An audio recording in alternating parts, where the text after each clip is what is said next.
Thanks to Shopify for supporting Future Hindsight. Shopify is a platform designed for anyone to sell anywhere, giving entrepreneurs like myself the resources once reserved for big business. Sign up for a $1 per month trial period at shopify.com/hopeful, all lowercase. And if you want to support Future Hindsight, join the Civics Club on Patreon. Go to patreon.com/Future Hindsight now. By the way, 2025 is just around the corner. If you don't want to accidentally be writing 2024 for the first 3 months of the year, because we know you do that too, pick up your very own Future Hindsight desk calendar. It's small, stylish, and will keep you on your toes to be the spark all throughout 2025. All right, let's get to the episode. Welcome to Future Hindsight, a podcast on a mission to spark civic action. I'm your host, Mila. I'm a global citizen based in New York City, and I'm deeply curious about the way our society works. So each week I bring you conversations to cut through the confusion around today's most important civic issues and share clear, actionable ways for us to build a brighter future together. After all, democracy is not a spectator sport. Tomorrow starts right now.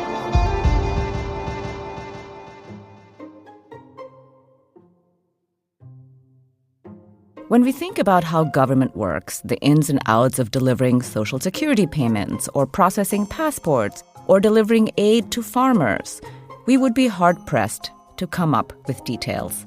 The work of government is mostly illegible and lives in our minds on a spectrum ranging from irritating, think of your interactions with the DMV, to downright evil, as was the case with the family separation policy at the border during Trump's first term.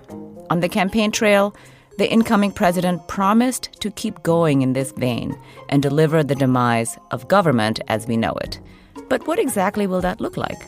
To unpack the possible destruction of the administrative state, we're joined by Nancy Rosenblum. She's the Senator Joseph Clark Professor of Ethics in Politics and Government Emerita at Harvard University, and the co-author of Ungoverning, The Attack on the Administrative State and the Politics of Chaos. She previously joined us on the show to discuss her book, A Lot of People Are Saying, The New Conspiracism and the Assault on Democracy. We had a really lively conversation at that time, and I encourage everyone to listen to that episode because the new conspiracism, which is conspiracy theory without theory, is alive and well and likely here to stay. And we'll link to that episode in the show notes. Welcome back, Nancy. Thank you for joining us again. Good to be with you. So I was thinking the best way to structure this conversation is in 2 parts. And in the first half, we should get the terminology under our belt so we can gauge the impact of ungoverning on our democracy. So let's set the stage on what good governance is. I mentioned in the intro that governing is illegible. What's an example of government in action that everyone can recognize and agree that government is good? It's there to solve problems. Well, I'm talking here about public administration, and that is government in action in a way that most people don't understand it. So let me pinpoint it if I can. School children in the United States learn about the legislature, the presidency, the court system, especially the Supreme Court. No one learns about public administration or the administrative state. And yet those are the departments and agencies in the federal government and also in the states that do all of the business of shaping and implementing and enforcing and adjudicating public policies of every kind.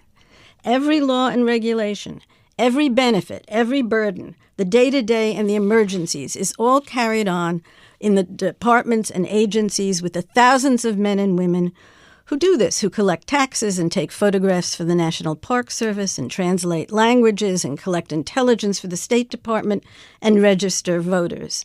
So that's public administration, and you cannot have good government in some more holistic sense without a functioning public administration. So public administration is essential in bringing public policy to life and making sure that government is delivering what we think we voted for anyway. So let's turn to the subject of your book, which is titled Ungoverning, The Attack on the Administrative State and the Politics of Chaos. What is ungoverning? This is definitely not a familiar term for most of us, right? But it's clearly the antithesis of good public administration. But tell us, how do you define it? It's the antithesis of governing.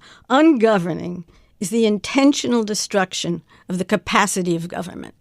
It's the intentional vandalization of the machinery of government, and it's unprecedented. And it's so unfamiliar that we give it this unfamiliar name. And it directs our attention on governing to this concrete ground where the actual business of government is carried on through the departments and agencies and with the public servants, the civil servants who work in them. And this attack on the capacity of democratic government that we call ungoverning was announced years ago, remember, by that agent of chaos, Steve Bannon, who promised the deconstruction of the administrative state. I want to bring it all crashing down.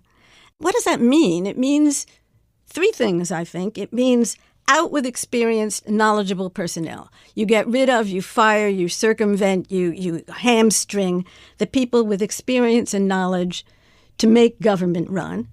And you also shrug off all of the constraints of the regular processes of government, the rules, the consultation, even data collection. And you do this in a particular way that we've seen here in the United States in spades, and that is you point incessantly to a conspiracy, a cabal of enemies of the people in every corner of the machinery of government, which is why Trump declared, I will totally obliterate the deep state.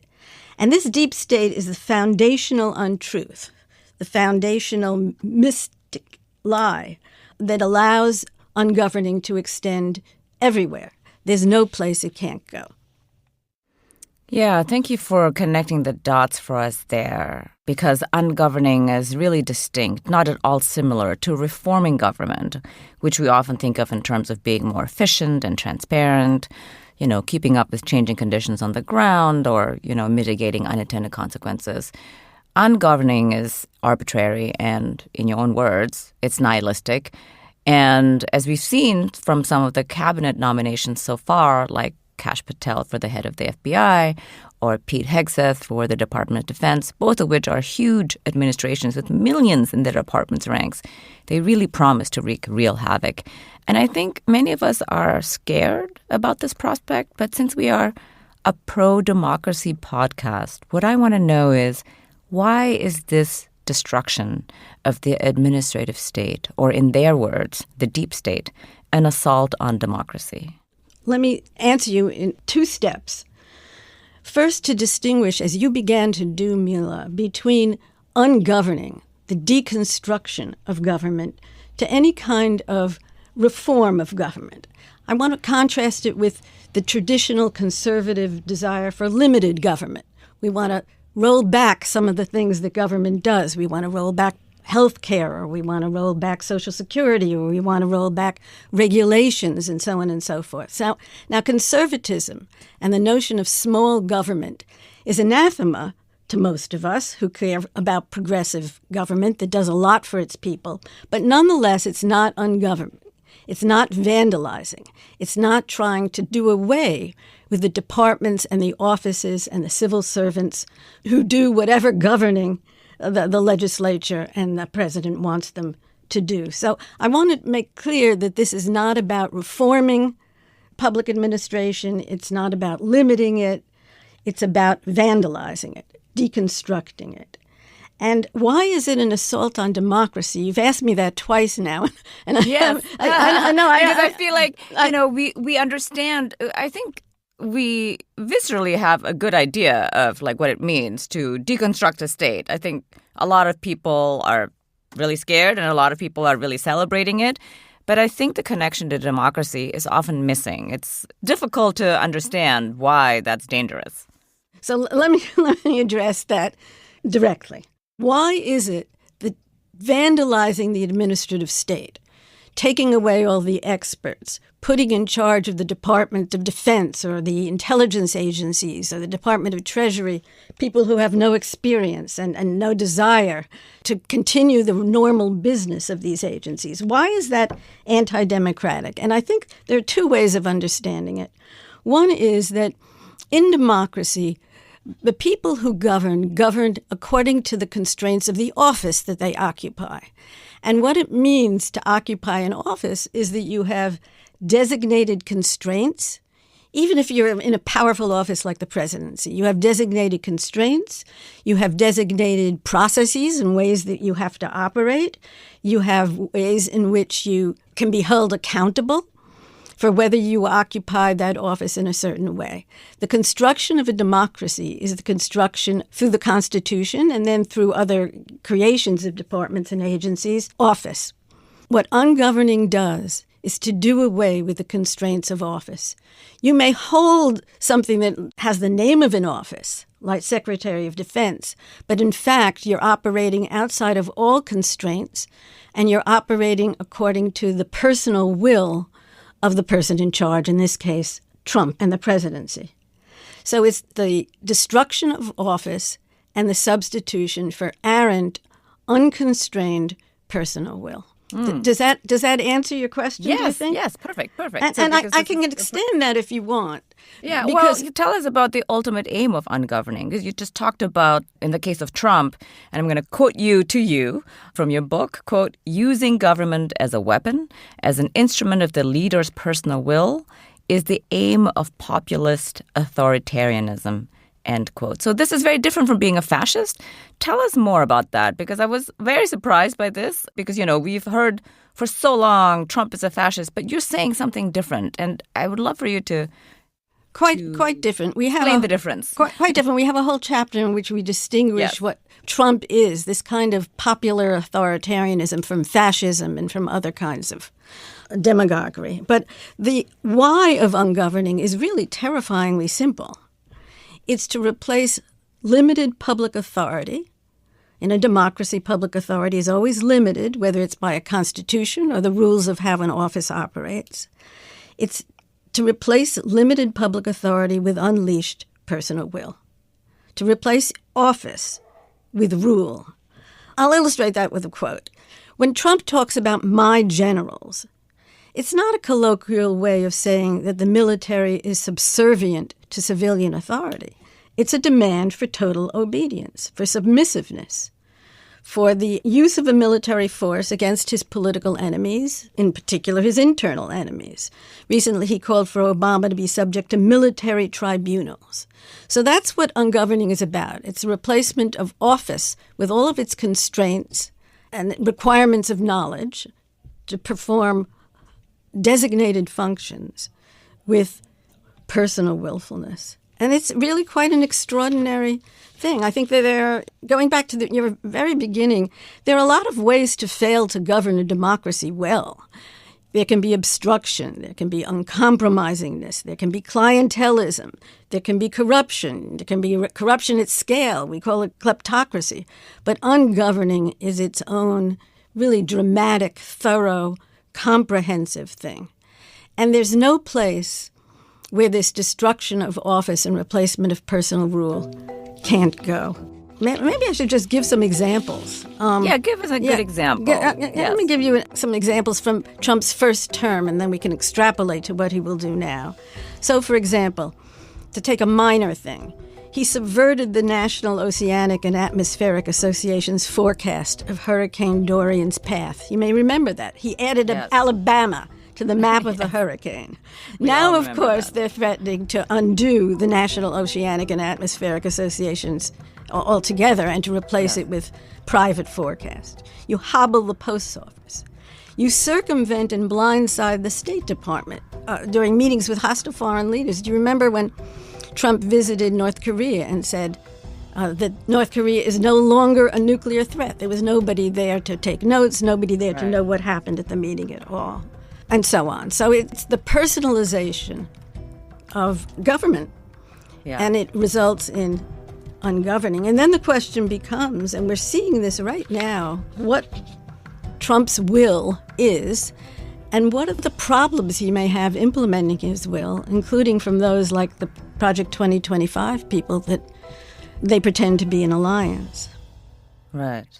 Well, I want to talk about what's going to happen or what we think is going to happen next. But before we go there, I want to talk about the appeal of ungoverning? Because personally, I find it very confusing, but many voters obviously thought that was the solution, this nihilistic approach to government. People complained, or let's say in the post-defeat debates, there are lots of references to a failure of the Democratic president to deliver. But actually what's coming will surely be fewer deliverables for everyday people. And you describe MAGA as a reactionary counterculture movement. And, it's been years in the making. How did this movement get us here to this point where people are demanding ungoverning? Great question. Let me just begin by saying that not everyone who voted for Trump in this last election is MAGA or is interested in deconstructing government. They don't even know about it, right? Many of these voters were just discontent with what they had and saw this as some sort of alternative tossing of the dice. But for many of them, of course, maybe a half, we don't know how to measure it, this really was an attraction to bringing it all crashing down. And the question is, why?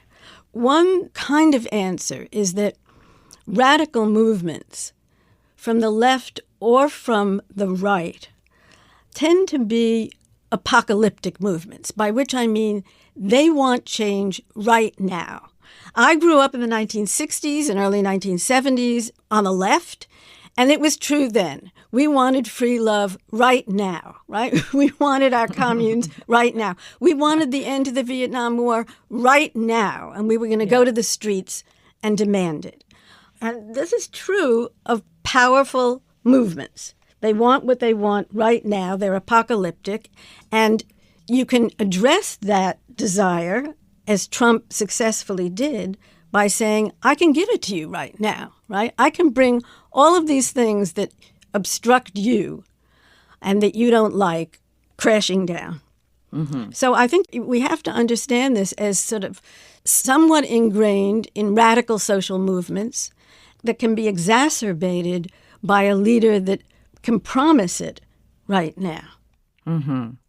So there's a tension, though, in delivering something right now, because he's proposing some public policies that are deemed to be very popular. For example, mass deportation.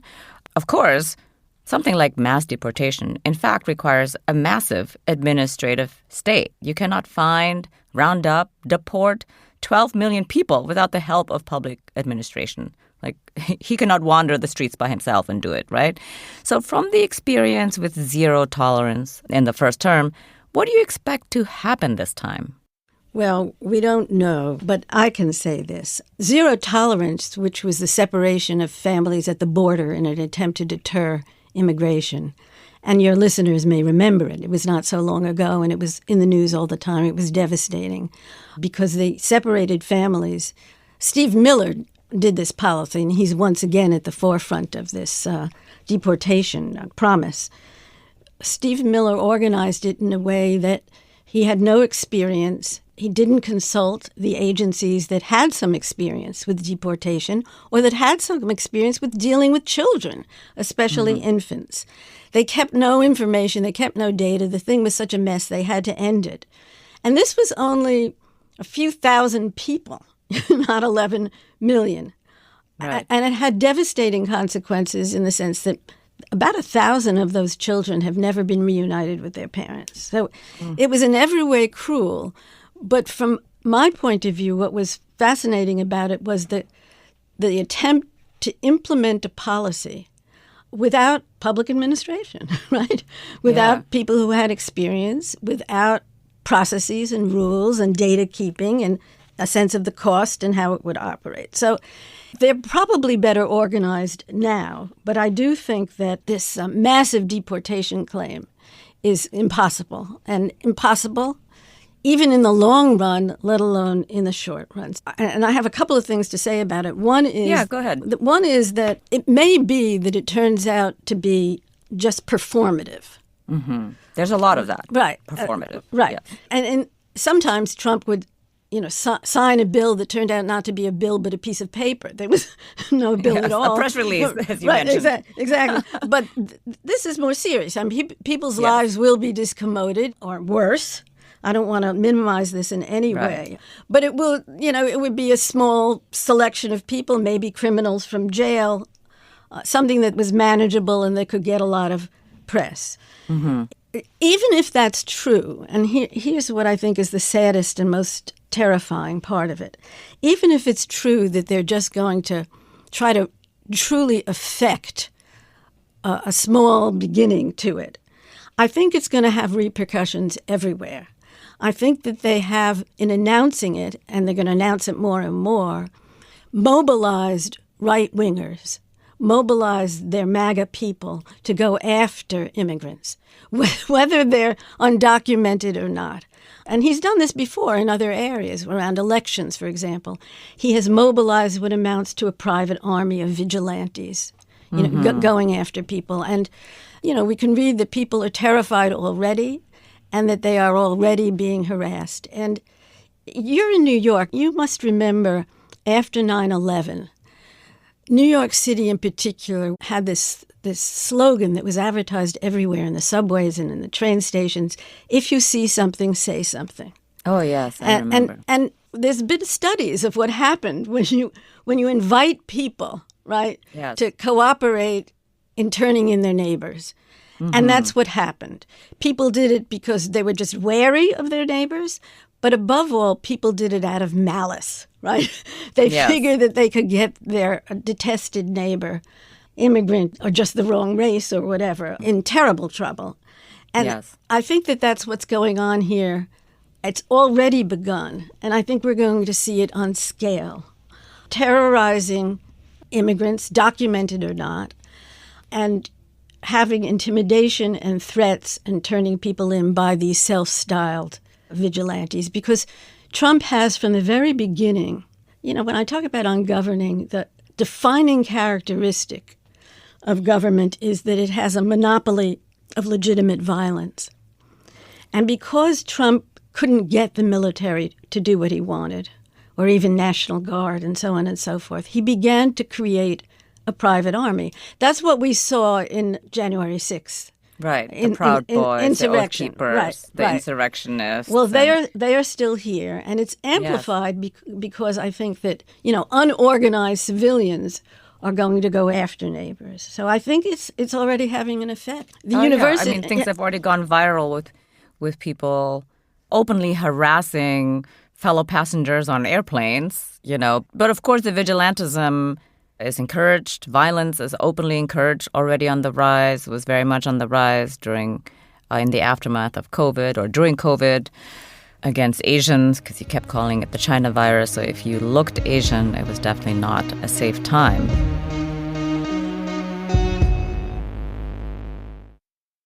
We'll be right back with Nancy Rosenblum, so stay with us.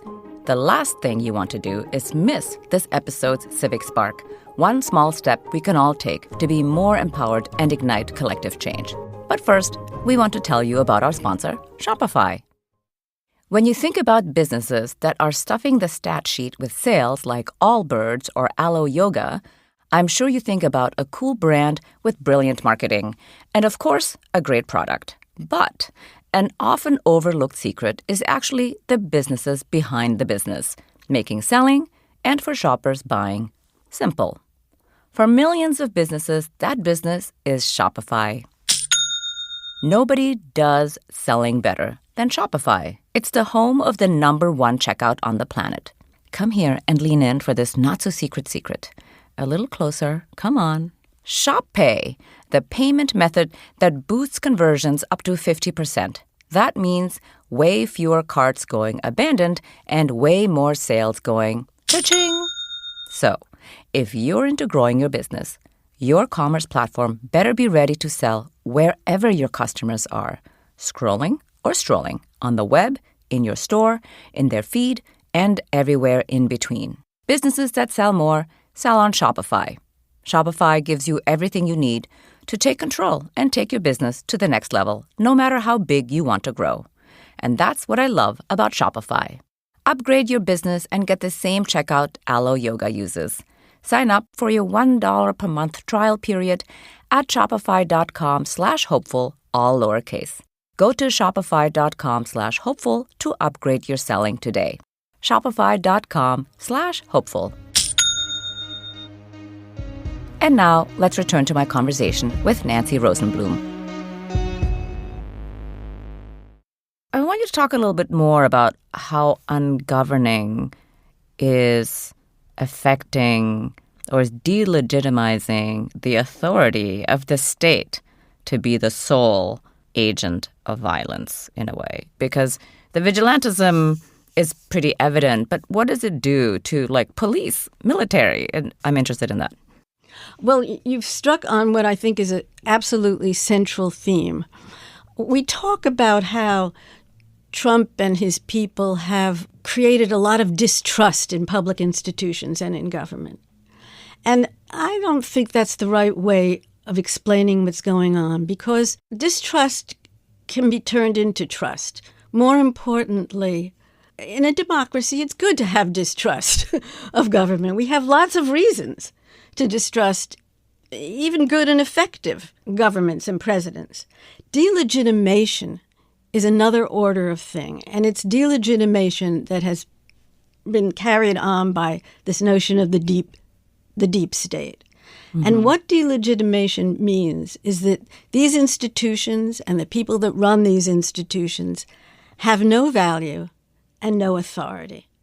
And when you say over and over and over that the Department of Justice has no value and no authority, or that the election administrators in your state have no value or no authority, you're removing the warrant for compliance.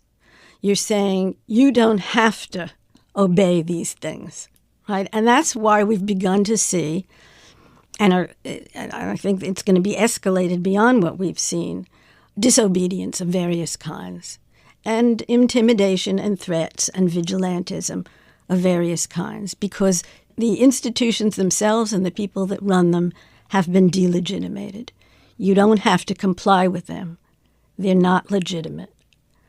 And there's no place this can't go. I mean, that's what's so extraordinary about it. You know, there's no institution, there's no set of officials, nothing that can be immune from this claim that our enemies are internal enemies, and they're there, you know, whether it's in the IRS or in the Department of Defense. Mm-hmm. I think one of the things that's also, when we're talking about public administration, is how is Trump going to weaponize the DOJ without actually relying on the people who work there to execute on this? You know, you just mentioned that he thought that Obama should stand in front of a tribunal, right? So how is that going to work? Or how do you envision that working? Because while he's deconstructing the state, he's also trying to weaponize it. Yeah. Well, it will work by having an attorney general and assistant attorney generals who fire and expel the permanent employees, the justices, the lawyers who work there, and replacing them or intimidating them into doing what they want, or replacing them with their own people. Now, you're asking a question that is fundamental and applies to every area of government. How can this be done?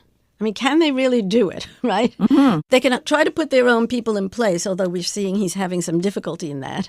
Yes. Even that at the highest levels. You can try to put your people in place, and I think he'll be successful in most cases.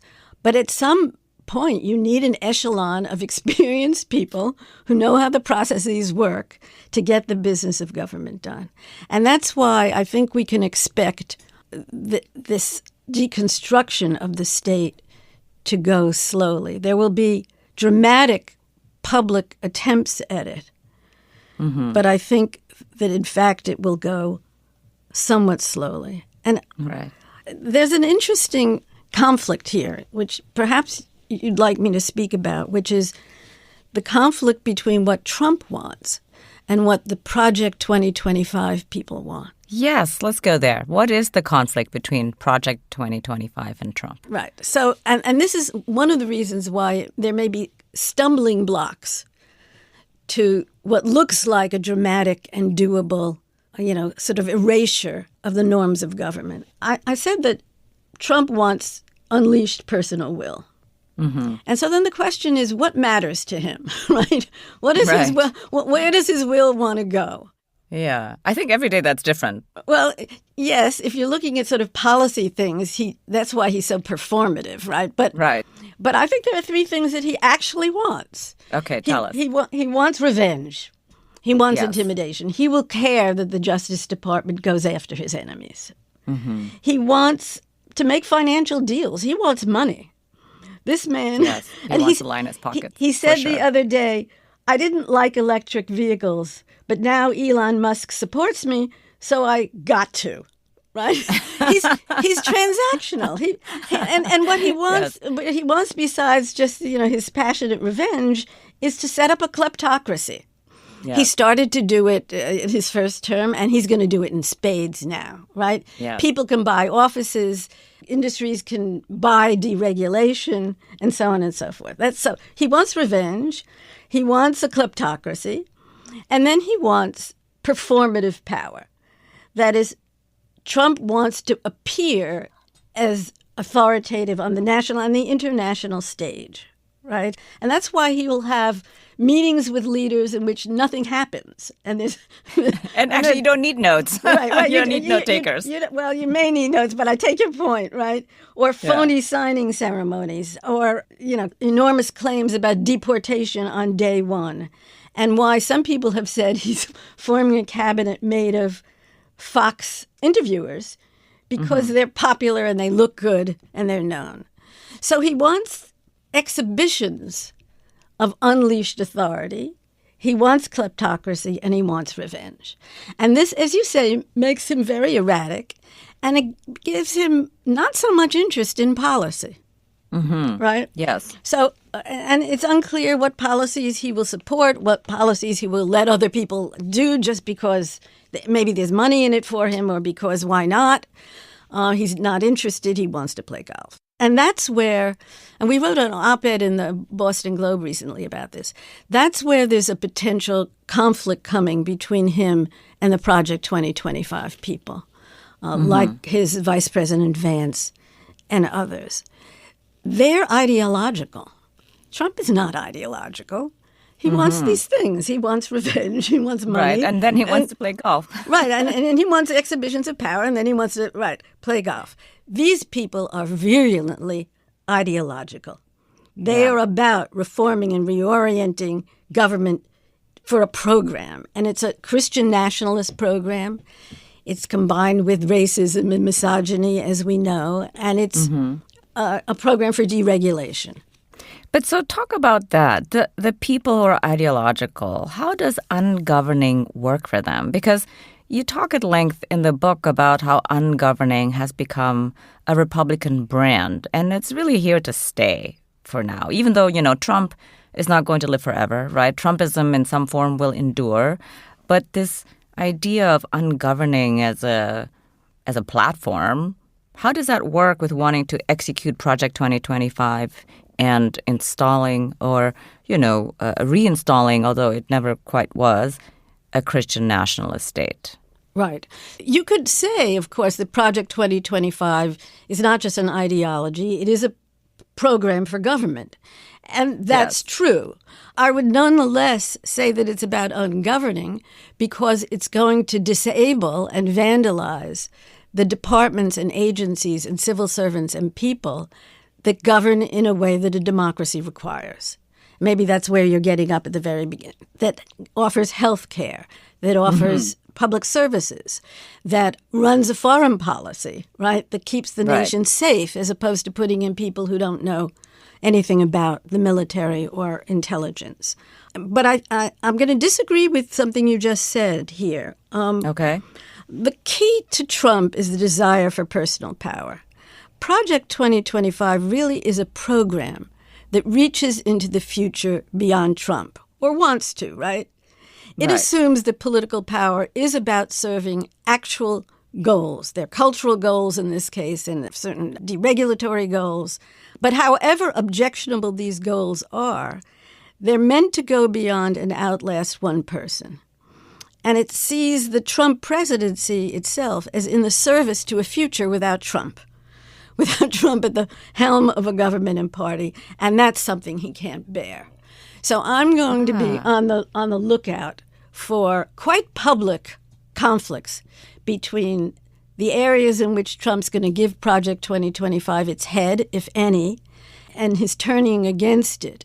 He's already talked about having another term beyond this one. Right. I mean, he has already talked about canceling elections. So this is the last time you'll have to vote. He didn't, I think, actually say he's going to cancel elections. But yes, the intention is not to run again. I think on the cultural front, he may give Project 2025 its head on the cultural front, meaning, ways in which they fight against civil rights or women's health or wanting Christian schools and prayer in schools and so on and so forth. He may give them their head on cultural issues, but I don't think on other things for the reasons I've just described. Yeah, so I'm on the lookout for conflict rather than alliance. Right. Yeah, I had a conversation with my son about Mitch McConnell, and we were talking about what a power player he is. And he quipped, well, even though Mitch McConnell is no progressive, he is not into ungoverning. And so maybe, of all people, he could be a buffer to the wholesale destruction, if it's even possible. Well, that's a good conversation to have, and we don't know. I mean, we don't know. In the past, people have looked to Mitch McConnell during the impeachment hearings. Yes. We had looked for him for institutional leadership. And it's been said that he's an institutionalist and he cares about the Senate, and he has failed in the past. But it may be that he won't fail now and that he will come to the fore now. He has given up his formal leadership position. Yes. And that gives him more leeway to do things. It's going to be a very important thing over the next 6 weeks or 8 weeks to see whether the Senate stands up to some of these appointments. And not just to one or two of them, but to many of them. And what McConnell does. Well, I think he tanked Rick Scott's bid for being Senate Majority Leader, which, and Rick Scott was the preferred candidate by Trump. So he clearly has some influence. Well, there's a basic democratic issue here, which is whether the institutions, not the public administration right now, but Congress and the president and the courts, whether there'll be any equilibrium as there's supposed to be amongst them. I think we saw the Congress and the Senate cave during Trump's first term very clearly. Yeah. And it may be that the Senate will stand up for itself now. I don't know. They have very small majorities in both houses. And well, talk to me about what that would look like. What's the necessary work so that these institutions can not only survive, but thrive as a necessary pillar for democracy? Yeah, that's a great question. Well, the two houses have different critical offices to perform, right? And some of them, obviously, they have to do together. But in the Senate's case, they have to be concerned about national security. They were always supposed to be able to declare war and circumscribe war. They've given up all kinds of authority that they once have. But they still have things that they can do, right? When it comes to foreign policy and national defense and so on. And we'll see whether the Senate interferes at all in Trump's shenanigans in that regard. They also have judicial appointments, and there we can expect nothing but the worst, unless their majority shifts. The Congress is more likely to either exercise or fail to exercise its unique authority and requirement in the next year, really, or less than a year, because it's the one that takes care of the budget, that has to give money out, right? Yes. That has to say we're gonna raise taxes or lower taxes. We're going to make sure we have enough to pay our debts and so on and so forth. And so we'll see whether one or both of these institutions completely cave and allow Trump to drive us off track, both financially and in the national security arena. Right. We'll see. I think since we've experienced the first term, I think people. I'm hoping that people will be different this time. But no, I think not. I don't think. Yes, I don't think we can expect very much, except from from Democratic forces in the Congress and some in the Senate. Yeah. But I want to say that there's a lot that can be done, and where I would look, hopefully, So maybe we should talk about the hopefulness a little bit. Actually, I have one question before the hopefulness question. Okay. and that's about the Supreme Court. I think this conversation would not be complete about talking about. We love to look at the Supreme Court as a guardrail against constitutional attacks, but actually the current Supreme Court is in on it to obstruct the administrative state. For example, in overturning the Chevron doctrine and then grabbing power for itself. But in terms of helping a president and destroying public administration, I thought your chapter on courts and constitutional attacks really helped me better understand the theory behind the unitary executive. And now, to me, the immunity decision to crown presidents as near untouchable kings makes more sense. But where does that leave us today as ordinary citizens? Well, I don't know that those decisions affect ordinary citizens directly in any way, the way the overturning Roe did, for example. But except it gives the president the power to do whatever he wants. And that's right. I mean, you're pointing to the two important areas that are going to have ramifications dramatically starting, this year. One is this immunity decision, which means that he can do anything. He can commit any crime. He can undo any department. He can deconstruct the administrative state. And there is no way of stopping him or indicting him even after the fact. And people have talked about this endlessly, what this immunity decision does and how it makes no sense in our system of government. But it was not a surprise. Well, let me say this.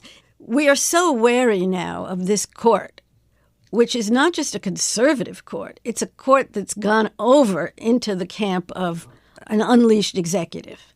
Mm-hmm. It's also done something else, and you raised the Chevron decision.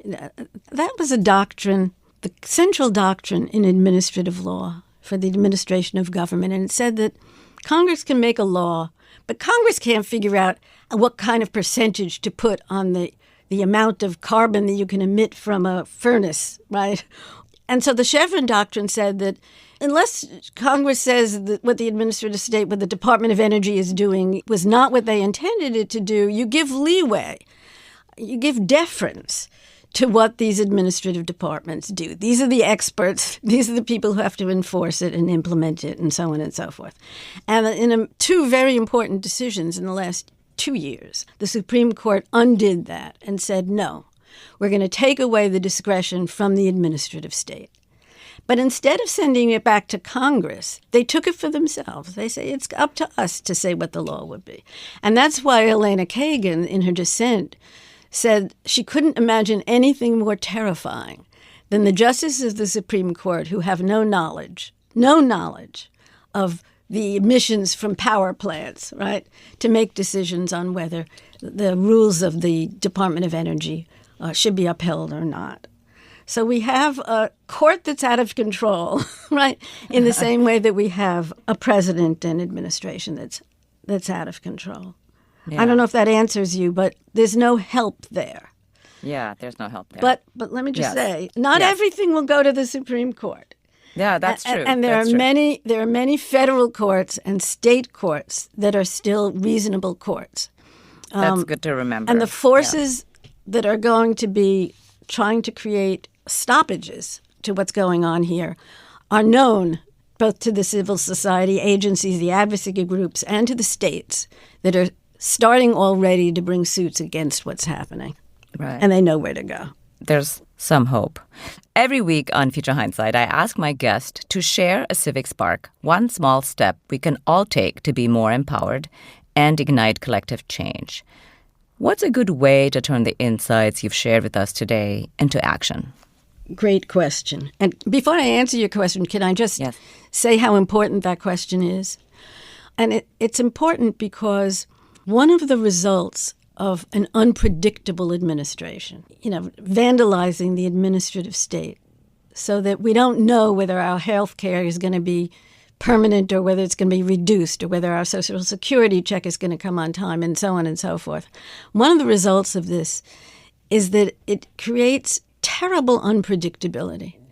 And when citizens find that their lives are unpredictable because what they expected from government may or may not come or may change dramatically without notice and without them being able to take steps to protect themselves is they lose a sense of agency.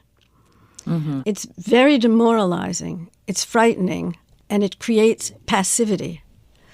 And a loss of democratic agency, which is the most important thing we have. Yeah. So your question about what small steps people can take is a critical one. And I would say two things, I guess. Yes. One is that we have often in the past have demonstrations, right? Mm-hmm. Massive protests and demonstrations. And they're not to be belittled. These are energizing. They bring people together. They get people who are otherwise feeling passive and demoralized to have an exciting experience. So I'm not against protests and demonstrations. They're energizing, but I don't think that they're politically significant. Okay. So I think the important steps that people can take are local and in their states. The biggest bulwark against what's happening with Trump and the federal government now is in the states, in state governments and compacts among the states. And they're going to do things like litigate, and they're going to create havens for people who have to flee to blue states from red states. Right. And they know a lot about how the courts work and the judges work. But I think the most important thing that people can do is to vote in state and local elections. The composition of state legislatures and of school boards and of zoning boards and so on is absolutely critical and is going to be more important than ever now, because that's where people are going to find their safety and their regularity and ultimately perhaps, a national objection to Trump and what's happening. And, people can do that. People can go to their town meeting. People can vote for who sits on their school board or their public health department and so on. And, it does require effort, but it's an effort around home, right? We agree. We should get engaged locally. We say this all the time on the podcast. It's absolutely true. There's no question about it. And it's more true now that, this is the old Tocqueville argument about what makes America a democracy, is the levels of government and the local involvement. But I say it now not only because, that's your way into having some agency, but also because at this point, those are the saving institutions. That's what's going to save us. Yeah, it is. It is. So last question. Looking into the future, what makes you hopeful? This is a good question, because I think I'm not so hopeful about our institutions, and I'm not so hopeful even about our party system anymore. Mm-hmm. I don't think we have two viable political parties anymore. I guess what makes me hopeful is what we were just talking about, the sort of Tocquevillian agency that's demonstrated in local groups, in local political protests, in gatherings and associations, in the generation of young people that, although they're supremely ignorant, have good feelings about the climate, for example. And it only takes one way in, to become an active citizen. And I think that our hope has to be, as it always is, with young people in the next generation. I have 2 grandchildren, and they have both been victims of the malignancy of our political society. My grandson, in his high school, there were 3 school shootings, and a friend of his was killed. Oh, I'm sorry. And my granddaughter is trans and has been affected by the politics against young people like her. And the question is whether these people and so many others like them are going to rise above it and become politically active or not. Yeah. And I'm hoping. Well, yes, I am hoping too. What's your hope? Oh, what's my hope?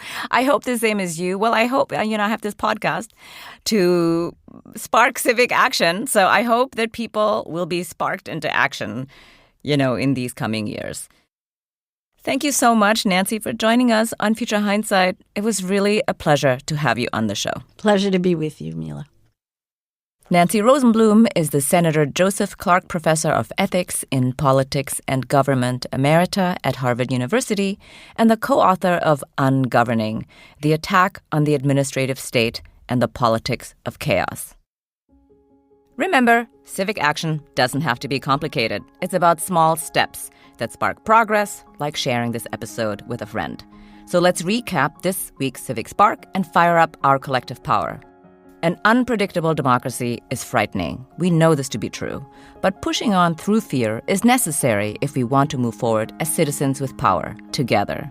Don't let unpredictability strip you of your agency. The quickest way to grab your power back is to vote local, vote in state and county elections, go to town meetings, get engaged with your school board. So I'll say this now for the third episode in a row, get busy on the local level.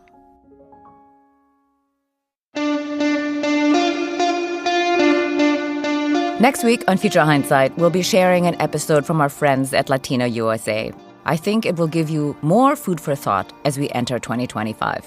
And next year on Future Hindsight, we'll be coming to you with some really great stuff on party politics, multi-solving and systems thinking, and the work of the ACLU in Washington, D.C. That's next time on Future Hindsight. Now make sure you hit that follow button on your podcast app so our episodes will stay in your rotation every week. Thanks for tuning in, and until next time, see clearly, act boldly, and spark the change you want to see. This episode was produced by Zach Travis and me.